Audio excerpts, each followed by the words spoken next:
Thank you very much for having me out to Nebraska. So,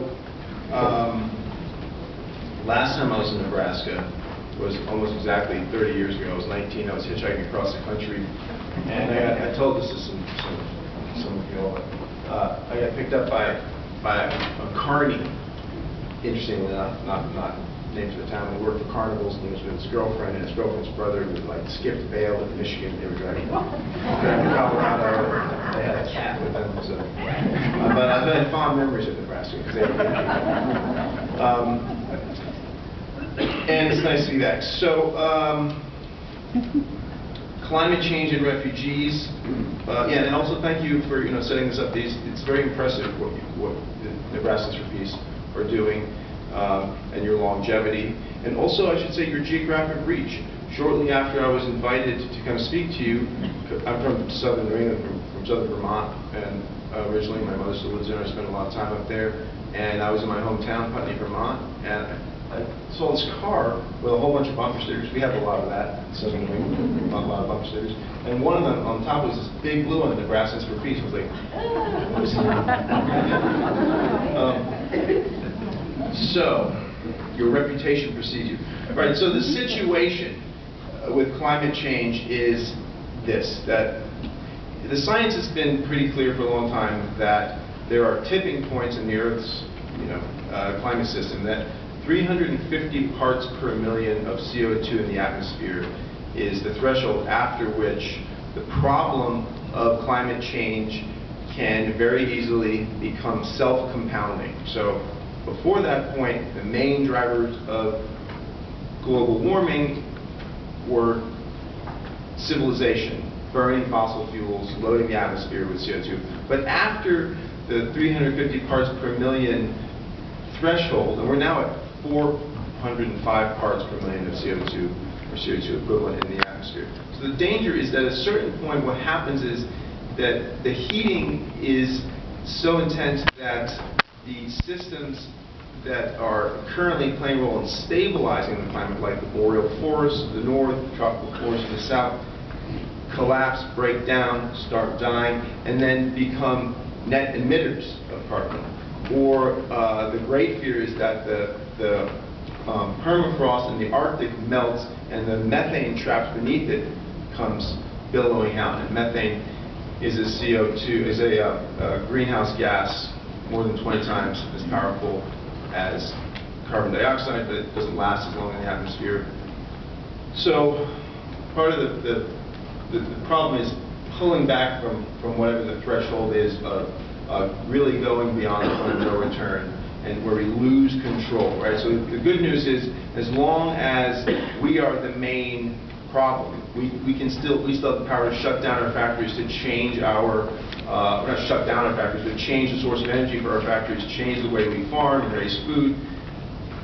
The problem is still within our control. Once the boreal forests are all burning massively and the permafrost is melting, then it's going to be much harder to deal with. So, now how do we know this science? We know this from decades and decades of research, but there's been, for about 30 years or more, 14 major climate models. And we now have the ability to see what those models predicted 30 years ago. And sure enough, these models have been more right than wrong. So what they're predicting for the future is not a slow, linear increase in temperature, but rather that the causes build up and the effects lag, but then kick in all at once. So that the suggestion is that the Earth's climate system is not so much on like a kind of a dial that slowly turns from cool to hot, but it's sort of like a switch. When there's enough pressure, the pressure builds up, like on a light switch, right? Pressure builds up, you don't see, the lights don't go out, but then there's enough pressure, the switch switches, and the effects of that pressure kick in, lights go out. So it's imperative that we really start dealing with the underlying problem. Now, how is climate change expressing itself already as refugee crisis? in many ways. But rarely does climate change produce conflict or refugee flows or any of these other social problems in isolation. So what I argued in Tropical Chaos was that there was what I call the catastrophic convergence. It's a combination of bad economic policies, bad military policies, and the onset of climate change. The bad economic policies are a kind of free market fundamentalism that holds that all government involvement in the economy is bad, and that every state, every country, government in the world should be removing any kind of government participation, on any sort of subsidies to farmers, any sort of tariffs, any sort of public ownership of industries. All of this should be done away with and privatized. And that's been the official policy of the US and most of the OECD countries for at least 30 years, and has been forced upon one developing country after another. And it's part of what causes the refugee crisis, because what it has achieved, this process of neoliberal economic restructuring that's been pushed on one country after another, the net result is that the government, the state in these countries, is reduced to a hollow, very often quite corrupt shell that is incapable, even if it wished to, incapable of dealing with the climate crisis. The other problem that feeds into this is military policy. The U.S. has, as you all know, been pursuing aggressive interventionist policies for decades, and we're not the only country that does that, but we are by far the biggest military on the planet. And so that too has really weakened the social fabric, weakened the economies of countries, and also distorted the states. So you have in places like throughout the world, the combinations of this sort of economic restructuring plus increased violence due to military adventures coming together in the form of increased poverty, increased banditry and violence, and then now onto this stage that's been preset for crisis comes the expressions of climate change as extreme weather, increased drought, increased flooding. And what you see in most parts of the world is not actually a decrease in precipitation, but actually an increase in precipitation. More rain is falling, even as on the ground it frequently feels like there's drought, because what's happening is the rain is coming all at once and at the wrong times, and so the rainy seasons that farmers in a place like Kenya or Afghanistan depend on are out of whack. The Indian monsoon increasingly out of whack, and so people's experiences, though, there's drought, but actually usually it's like, well, compared to 30 years ago, there's more precipitation. It's just happening at the wrong time and all at once. You can't capture it and use the water's scouring the earth in terms of erosion. And in the climate discussion, I'm sure many of you are aware of this idea of mitigation and adaptation. Mitigation means dealing with the underlying problems, getting off of fossil fuels, stopping greenhouse gas emissions. Adaptation means adapting to the changes that we are locked in for. And we are locked in for serious changes. Even the best case scenario, if the lights went out tomorrow and not another electric motor, gasoline motor was ever turned on, there would still be a considerable amount of sea level rise and changes in precipitation patterns and increased desertification and increased warming for decades and decades to come. So we are locked in for serious changes as it is. And adaptation refers to both the physical adaptation, like building bioshields, retreating from the sea to allow mangrove swamps to regrow to protect settled areas, or building seawalls around cities that can't rely on bioshields, like New York City. But adaptation also refers to social policies. How are we to deal with the fact that millions of people are going to be on the move? Millions of people are on the move. And adaptation can have what I would consider positive or negative forms. And unfortunately what we're seeing is a lot of negative adaptation already. So in terms of the refugee crisis, we're currently witnessing the worst refugee crisis since World War II. The UN said that there were 68.5 million refugees at the end of 2017. There's In that year, only a little over 100,000 had been officially resettled. So a lot of these people are living without social benefits, without the right to work, as second-class citizens, or they're being housed in camps. The epicenter of this is in Europe and the Mediterranean. Most people are coming from sub-Saharan Africa and from the Middle East, crossing the Mediterranean. This year, the number of people who have died attempting to cross the Mediterranean is just shy of 2,000, and about 50,000 people have landed, which is a pretty high death rate. That's like, you know, it's like around 3% of the people who attempt that die. And the main countries holding with the largest refugee populations are Turkey, Pakistan, Uganda, Lebanon, Iran, Bangladesh, Sudan, countries that are not prepared to deal with huge populations of hungry and desperate people. The only Western European countries that have really accepted lots of refugees are Germany and Sweden. All the European countries have accepted some, but already we're seeing a very serious racist backlash throughout Europe, right?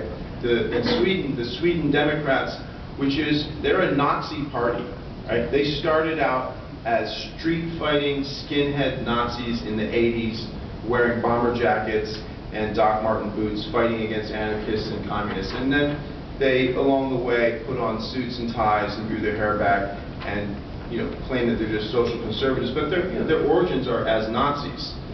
And they just won 18% of the vote in Sweden. So they're the third largest party.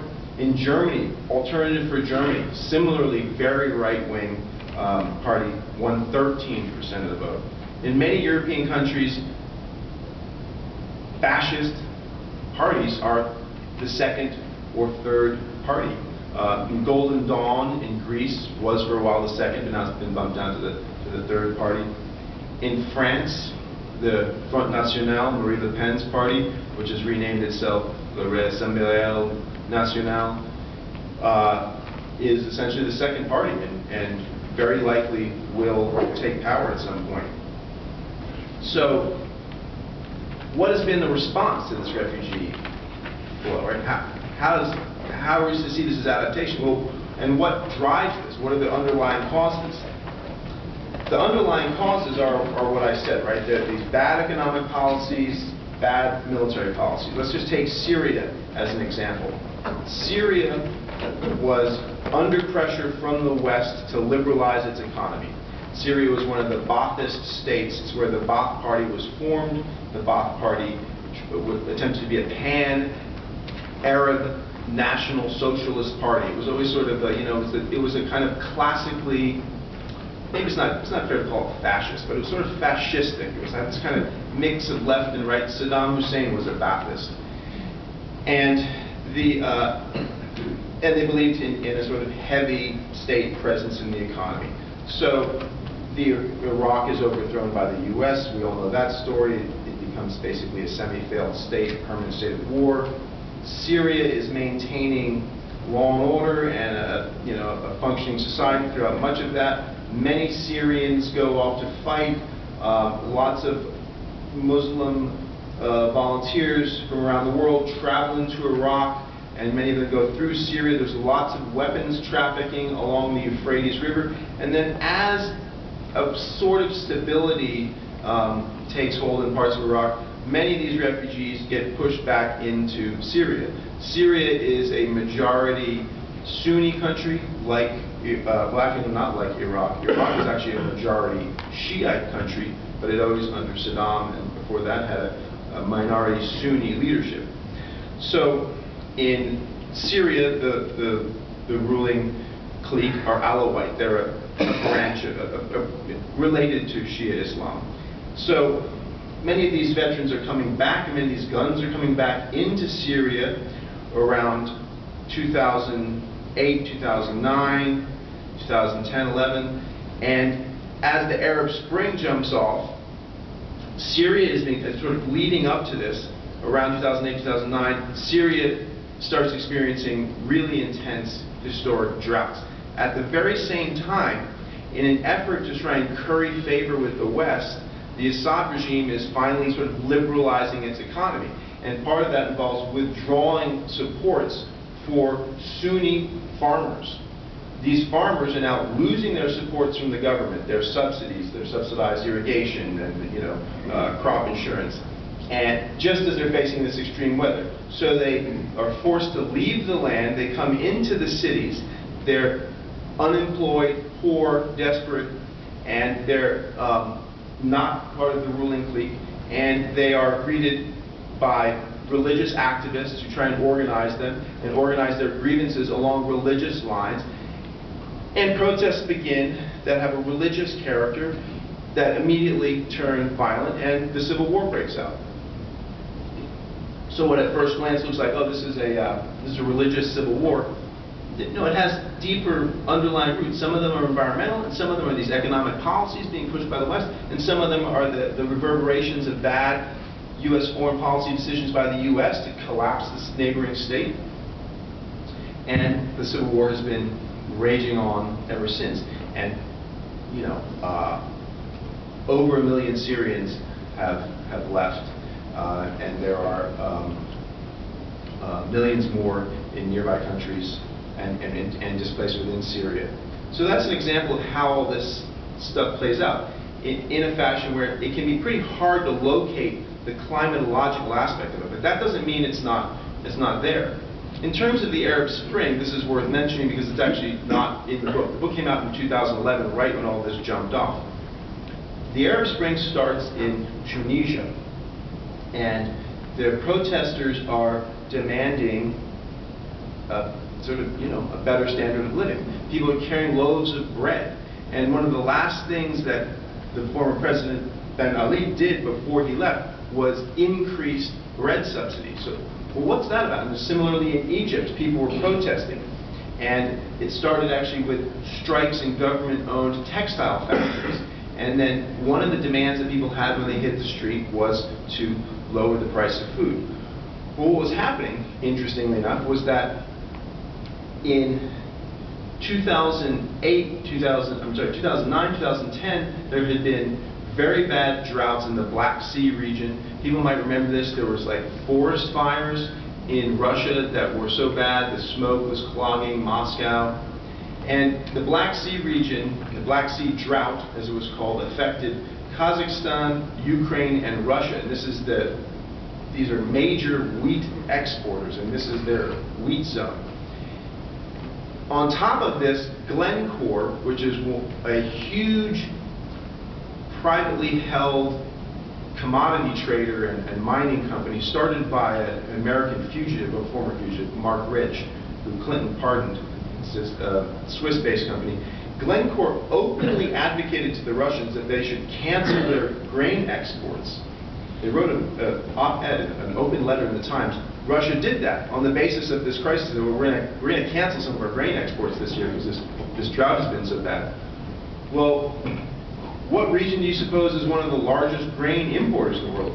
The Middle East. Egypt is the single largest grain importer in the world. And so part of what drove the Arab Spring was this food price shock, the second food price shock in less than a decade, because there had been in 2007 another major food price shock and food riots, bread riots around different parts of the world. So it's not to reduce the Arab Spring, which spins out of control and turns into war in many places. It's not to reduce that to climate change, but just to point out how an environmental crisis in one place can be displaced through time via markets and show up as a political crisis in another place. And it's not obvious what the climate angle is, but it's pretty clear once it's pointed out. So this is part of what's driving this climate, this refugee crisis in the Mediterranean. It's very much an example of the catastrophic convergence, as I call it. So what's been the reaction in Europe? I.e., how's Europe adapting? Well, unfortunately, in very bad ways. The right, as I said, is gaining power. The center parties are moving to the right. The EU has beefed up its investment in border militarization. Their joint border patrol agency, Frontex, has doubled its budget. It's on scheduled to raise its budget to about $350 million by 2020. There's increasing surveillance, increasing policing in the Mediterranean. There's also sort of freelance efforts. Golden Dawn has its own strange little private navy that goes around and harasses refugees. And each state is erecting camps, or building fences, et cetera, et cetera.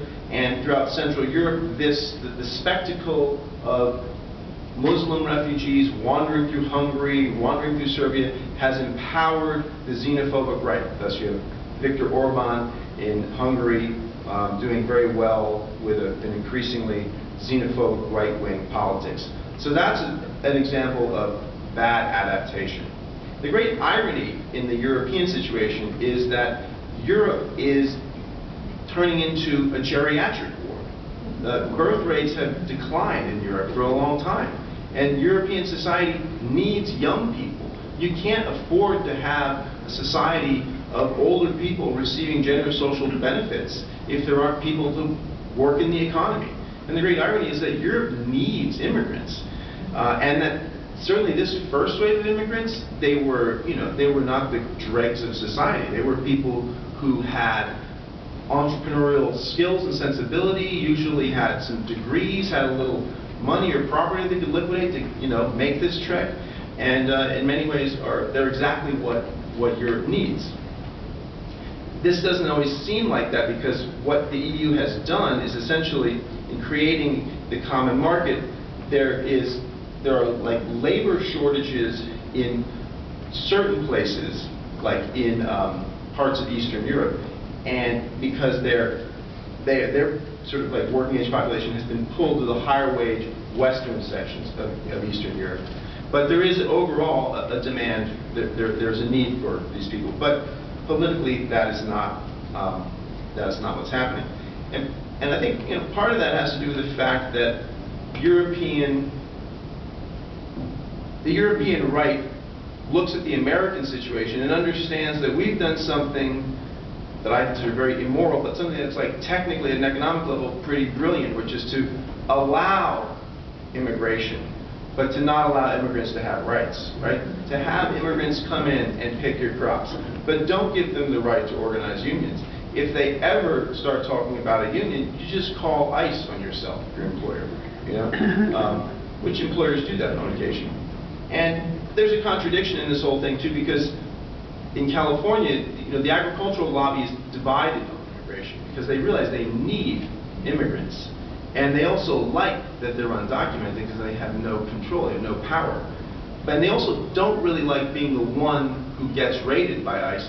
But there's also, a realization that, well, you can't have this disempowered workforce if some people aren't occasionally getting raided by ICE. And it seems like that's the kind of sub rosa labor market that's been well established, particularly in agriculture in this country, is emerging in Europe. And that's a kind of adaptation that has the effect of driving down wages, and that is what is causing that, along with just ignorance and racism, but also the idea that there's this huge population coming in that doesn't have any rights, that will undercut European wages. There is an element of self-preservation in some of this xenophobic reaction. Of course, the answer is, well, don't strip these people of their rights. Don't treat them like scum. Allow them to fit into the old structures of unions and collective bargaining that help deliver this high standard of living to the European working class. So that's the current refugee crisis in Europe in a nutshell.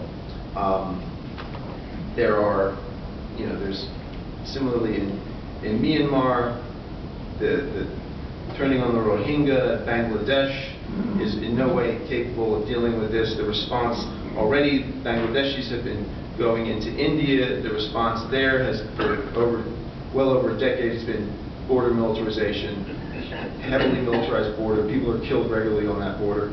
Our border has long been militarized. I meant to, but never got around to during the election, write a piece that's saying, well, there already is a border wall. My first book, Lockdown America, has several chapters on immigration, and I went down to the border in the late 90s, and at that point it was already well established. This begins really in earnest in around 1994 with Operation Gatekeeper, first year of the Clinton administration, and Clinton presides over a massive militarization and ramping up of the U.S. border. The Border Patrol, if it were a separate army, would have one of the largest air forces in the world, with about 40,000 Border Patrol agents. And if you go down to the border, which I've done several times over the years, it's totally militarized. And so there is a wall. It's like, what is this? Like, what is this debate? Why was nobody pointing this out? And that to some extent has diverted migrants into deadlier areas when they go on foot. And it's also basically just raised the price, and people have to use coyotes who come through checkpoints and increase corruption in that regard.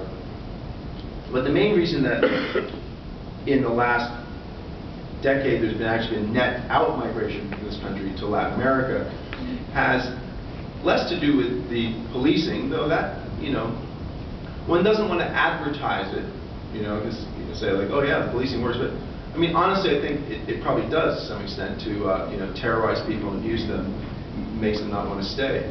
But much more important than that is that Latin American economies finally began to recover from more than 10 years of enforced austerity, neoliberalism, that was a result of the debt crisis of the early 1980s. So, in a nutshell, Latin American countries borrow a lot of money in the 1970s when there's the oil price shocks in 73, and then later in 78, 79, there's another one.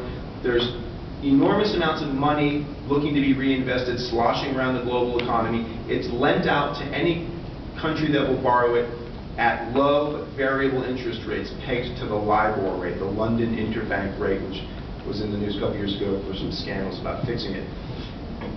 Reagan comes into power, and in response to what the American right saw as a world increasingly out of control, decides he's going to bring order on all fronts. And what was happening domestically during the 1970s economically was that workers were going on strike more than any time they had since the late 1940s. There was, during the mid-70s, stagflation, which meant low rates of growth but rising inflation. And this was driven in part by the fact that workers were not responding to unemployment the way they traditionally did. They weren't afraid of unemployment, and they were bidding up their wages. This was cutting into profits, and corporate profits collapsed around 1973, 1974. And so in the beginning of the 1970s, you have Richard Nixon, who is, I think it's in like 72, he's part of the, 72, running for re-election, experimenting with the idea of a guaranteed universal income. In Indiana, I think he can set up some experiments, and some journalist says to him, like, well, that's very Keynesian, and you're supposedly a conservative Republican. He says, well, we're all Keynesians now, referring to John Maynard Keynes, the British economist who came to prominence during the Depression by saying, look, the only way we can get out of this depression is if the government comes in and does deficit spending to revive the economy, then pulls back on that deficit spending once the economy has recovered, and then the economy will be booming, and you can then pay off those debts, right? It's counter-cyclical stimulus. And this is the orthodoxy throughout the West from the late 30s through the 1970s. Everyone, all the great minds, left, right, and center, well, not far left, but the sort of elite governing classes of the West. Well, yeah, this is what you have to do. It's a little bit socialist, but it's how you keep capitalism from going off the rails into a Great Depression. And it was this crisis of the 1970s that caused what was then a kind of fringe set of ideas associated with Milton Friedman and Hayek, who was an Austrian economist, and Mises, who's another Austrian economist, who since the 1930s had been arguing against Keynes. They were saying, no, the way that you avoid depressions, the way you get full employment, the way you have an economy that's not going to tip into crisis is you have to remove regulations, you've got to cut taxes, you have to free the entrepreneur, you have to free capital, you just have to let this economy alone. And this was seen as reckless and wrong because it had it was part of what had helped lead to the Great Depression, and it also clearly led to a series of profound economic crises throughout the late 19th century. But with the crisis of the 1970s, these ideas, which always had the backing of elites, a certain element of elites, the McCormick family, for example, made the McCormick Reaper, they funded an endowed chair for Milton Friedman at the University of Chicago for 15 years, right? And there was a whole kind of think tank movement, a right-wing think tank movement that Hayek helps develop in the 1950s, and it nurtures this kind of like cadre of right-wing fanatics who are obsessed with getting rid of government regulation. But they're seen as a little bit nuts until the 1970s, when there is this economic crisis. That economic crisis was interesting. What it was ultimately the result of was the recovery from World War II, right? The problem that capitalism continually faces is the problem of overproduction. As farmers, some of you I know have been farmers, we're farmers, I'm sure you're well aware of that irony, right? Like a bumper crop means low prices. And it's the same thing throughout the system. It's like capitalism is very good at producing wealth and not good at producing enough demand, and then eventually there's overproduction and economic collapse. So World War II wiped out, vast, not only killed millions of people, wiped out tons of factories and all sorts of other infrastructure. And the process of the rebuilding really kind of allowed the core economies of the West to boom for a generation.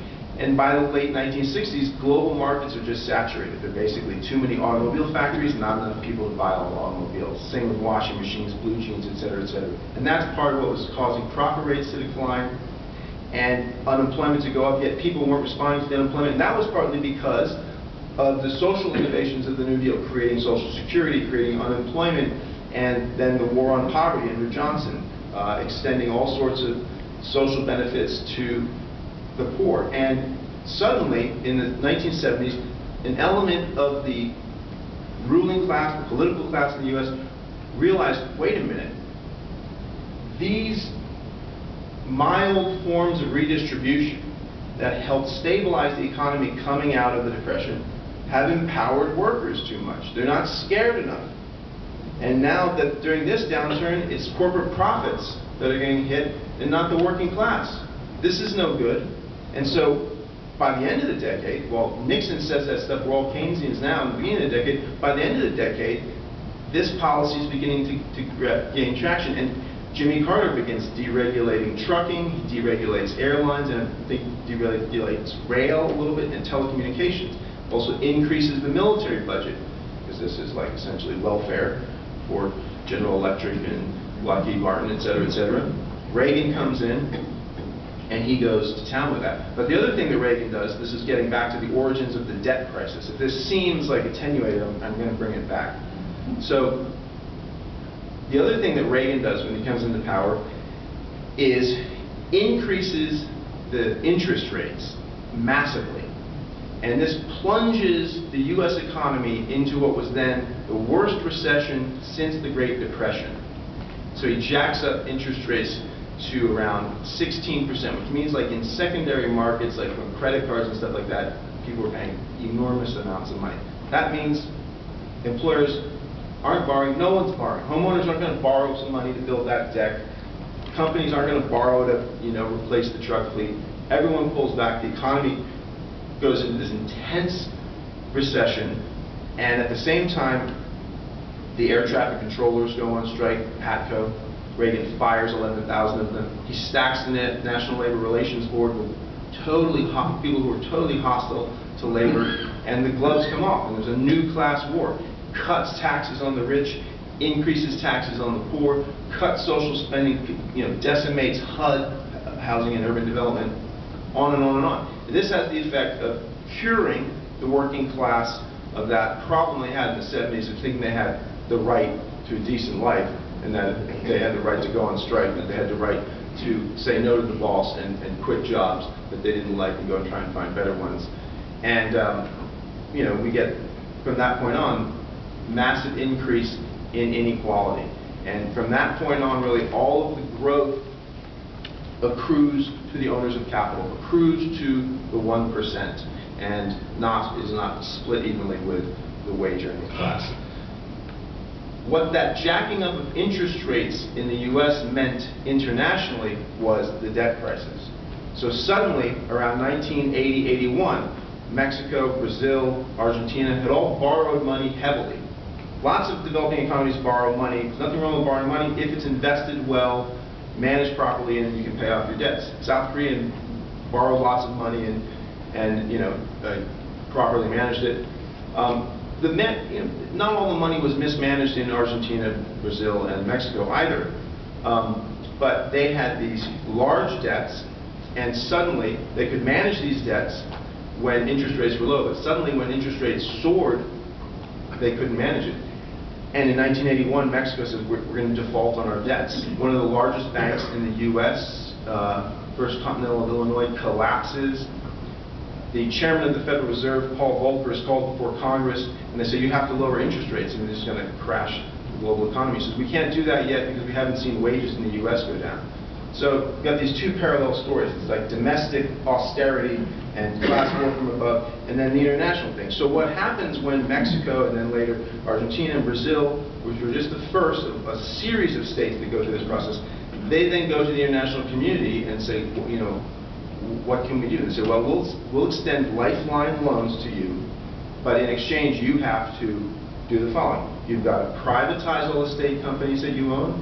You've got to open your capital markets to allow investors to come in and play around on your stock market. So a lot of these countries had capital control boards. If you were a rich investor and you wanted to invest in Argentina, it was an elaborate process, and you had to commit to a long-term presence. You couldn't just drop in and invest in the stock market and pull out at the end of the day, leaving chaos and instability. So those kinds of rules are removed, so flows of hot money can come in, come out. All these protections that had been built in through decades of class struggle are removed. So the Mexican economy, for example, it was unequal, it was a capitalist economy, et cetera, but in many ways, the Constitution is considered the first socialist constitution. It's the Constitution of 1919 coming out of the Mexican Revolution, because it says that everything in Mexico, and it's kind of humorous, it enumerates it down to the rock salt. It's like everything in Mexico is the property of the state. And private property exists in Mexico, but only at the pleasure of the state. It has no autonomous rights that are not privileges granted by the state. That's Article 27 of the Constitution. That has to go. And all of these para-state companies, they were run as private companies, run as for-profit companies, but owned by the state, and they help nurture along in a not always super efficient way Mexican development. They're all privatized, and as a result, you get this increasing inequality, declining standard of living. One of the main things that's attacked, this is coming out of the debt crisis, this is the prehistory of NAFTA. NAFTA is just a contract at the end, right? The whole process of restructuring that leads up to that is what allows for NAFTA. There was, coming out of the Mexican Revolution, the ejido system, which was a system of farmland management, essentially, in Mexico. Produced more than half of Mexico's food, and the ejidos were collectively owned property that could not be mortgaged. So there was big crop mortgages, but the land couldn't be lost. That's gotten rid of, and 2 million people lose their farms as a result of that over a couple of years, over the rest of the decade. And they're people who hit the road. So part of why there's been, in the last 10 years or so, really even more than that, a net migration back to Latin America, is less to do with the border militarization, and it has to do with the end of all that stuff in Latin America. You've heard about the pink wave, the new left of Latin America. You get Evo Morales elected president in Bolivia, the first indigenous president of Bolivia. He's also a socialist. What that really means in practice is that he's like kind of basically a Bolivian Franklin Roosevelt. He's managing a capitalist economy well and with fairness, and he's increasing the standard of living of the majority of people. But business is booming, and rich Bolivians are doing fine. They're actually doing better than they were under this austerity regime. So what this this austerity regime that comes out of the debt crisis meant for Latin America. This is neoliberalism, right? This idea that you have to return to classical economics. You have to return to the liberalism, not liberal in our colloquial sense here in the U.S., like I'm for gay marriage and I think you should regulate what comes out of smokestacks. No, but liberal in the traditional sense of sort of like laissez-faire, leave the economy alone. So this neoliberal restructuring that's enforced on Latin America led to a decade of very low growth. Really, even in the terms of those who were imposing this, it was an abysmal performance. In that time, all the sort of radical armed left is defeated, and the left seems to be snuffed out. But then by the late 90s, early 2000s, they're coming back as kind of like social democrats winning elections. And at the same time, China is coming online, booming, and commodity prices recover. Because another effect of the debt crisis and the austerity of the 80s was that the commodity crisis. You guys will probably remember that, those of you who are farmers, right? Like, it was just like commodity prices were in the basement for 20 or more years. But when China starts growing at more than 10% a year for like 20 years, like suddenly by the early 2000s, China is just ready to buy anything it can get from anywhere. And that is the basis for sort of a return of social democracy in Latin America.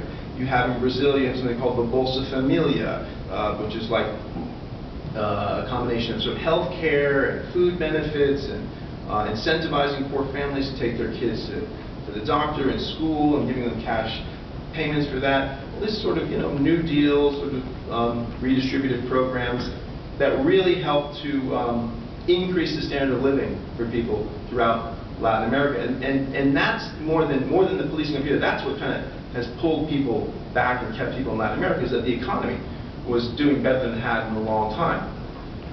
We'll see what happens with this trade war. We'll see what happens as China's growth declines. Maybe that across it, there might be an increase of migration out of Latin America.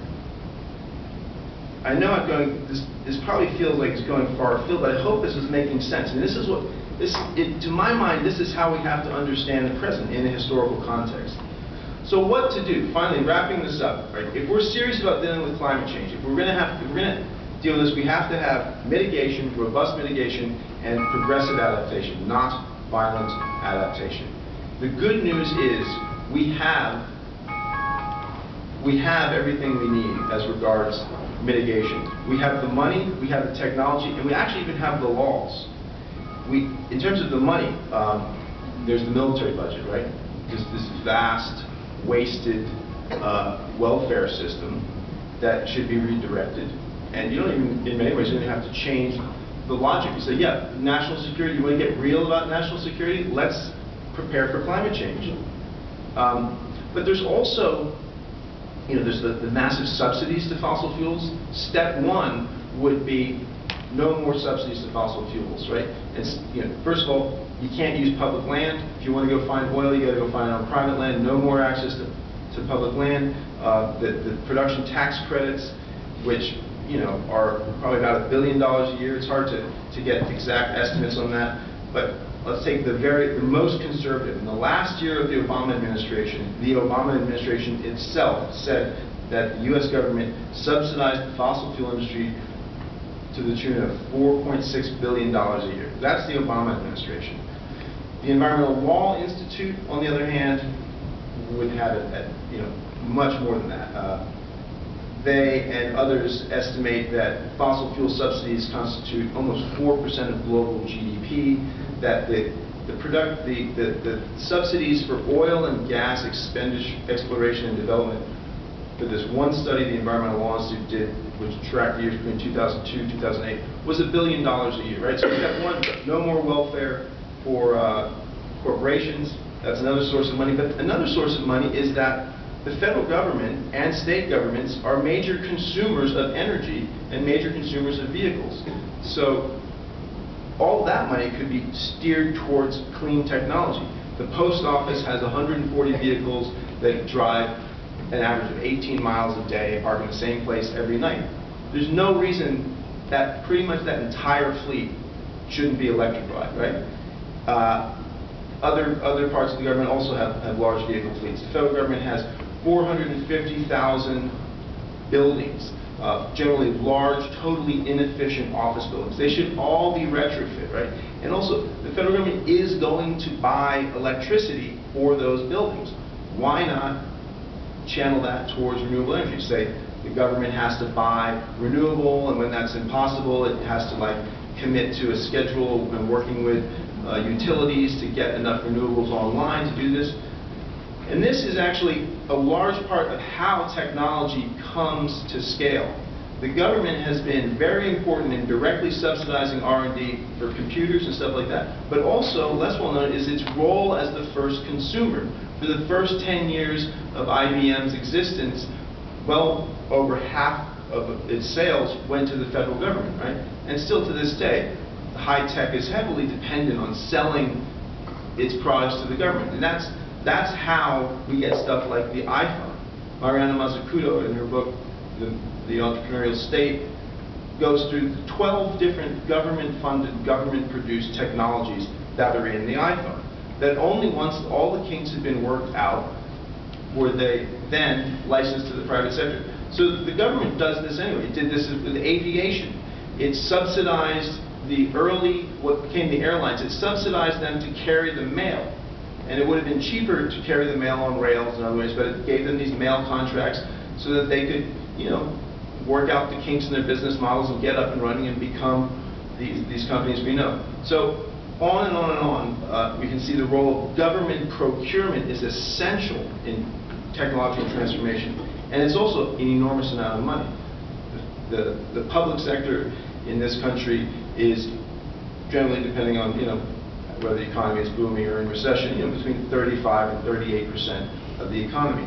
So we should be making demands of how the government spends its money on buildings. It should be retrofitting its buildings. It should be sourcing its energy from clean energy. It should be shifting its fleets to electric and sourcing that electricity with renewable energy.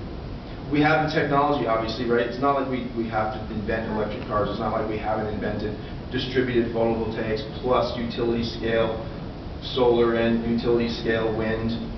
And we even have the laws in that we have the Environmental Protection Agency's, we have the Clean Air Act of 1970 and the Clean Water Act and the Endangered Species Act. And it would be better to have a carbon tax, as our friends here at the Citizens Climate Lobby are pushing for. But in the meantime, we actually have the means to impose a de facto carbon tax. And it would be to follow the letter of the Clean Air Act exactly.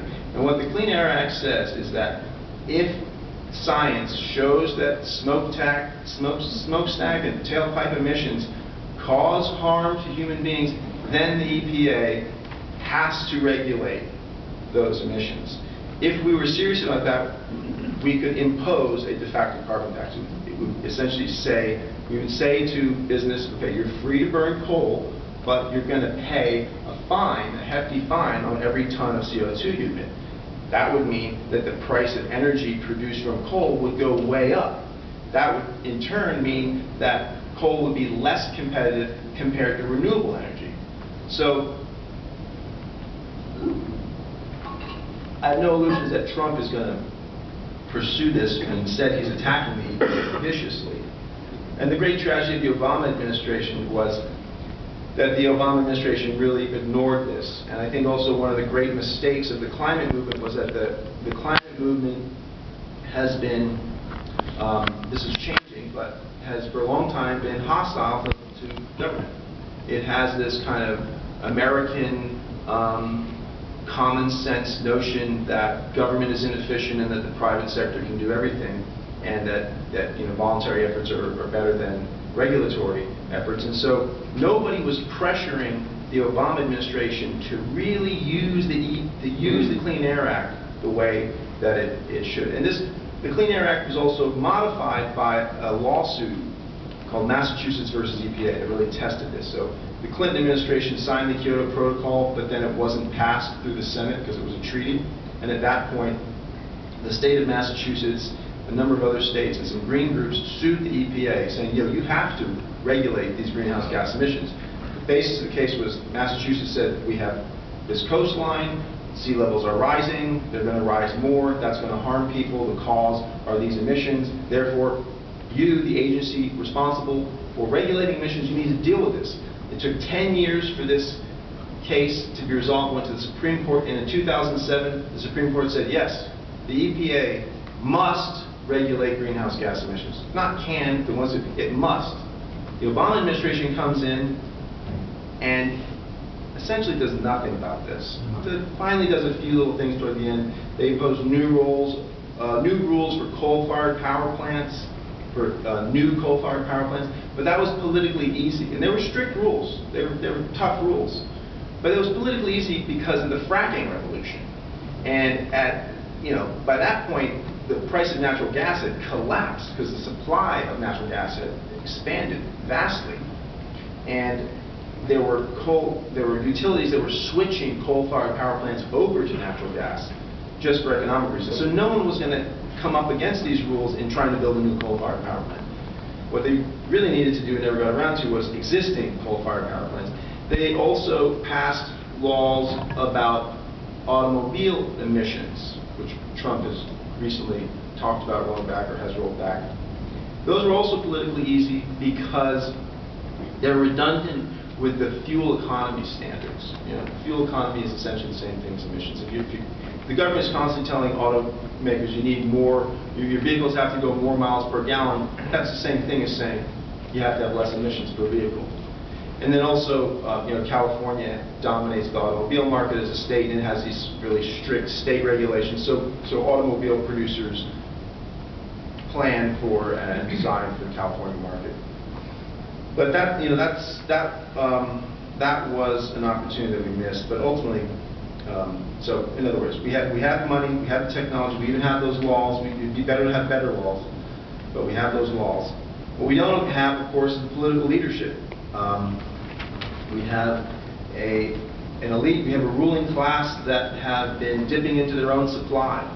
They have been lying to the public so vigorously and so vociferously for so long that they seem to believe their own lies. I mean, it strikes me that the Koch brothers believe all the stuff that they say to us. I mean, what else could be going on? They've deluded themselves. Otherwise, why wouldn't they take action to try and save the planet, which is the platform upon which their business that makes them those two brothers are like the fifth and sixth richest people in the world according to Forbes.